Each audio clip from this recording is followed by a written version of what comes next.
بڑی طویل ایک روایت پڑھی، اس میں فرماتے ہیں میرے آقا کہ اللہ تعالیٰ رات کو، ہر رمضان کی رات کو آسمان دنیا پر تشریف لاتا ہے اور خود فرماتا ہے کہ مانگو کیا مانگتے ہو میں تمہیں عطا کروں، آواز دیتا ہے۔ لیکن فرمایا کہ 4 طرح کے بندے جو ہیں وہ محروم رہتے ہیں، حتیٰ کہ لیلۃ القدر آ جاتی ہے۔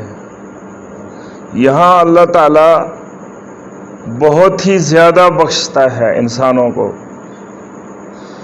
یہاں پھر فرمایا کہ لیکن 4 آدمی نہیں بخشے جاتے۔ پھر فرمایا کہ عید کی رات آ جاتی ہے، پھر اس میں بہت ہی زیادہ لوگ بخشے جاتے ہیں، پھر وہ 4 بندے پھر نہیں بخشے جاتے، جو شراب کا عادی ہو وہ نہیں بخشا جاتا، جو ماں باپ کا نافرمان ہو وہ نہیں بخشا جاتا،